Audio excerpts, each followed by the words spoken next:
Good morning and welcome back to the channel.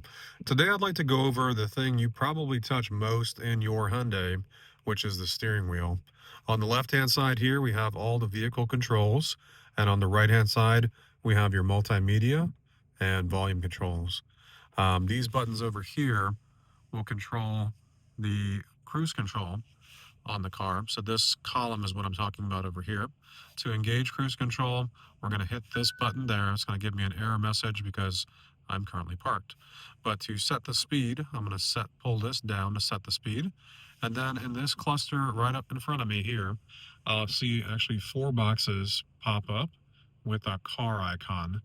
Now, what that signifies is the boxes will signify your distance on the vehicle that you want to follow, and you can modulate that just by pressing this button over here.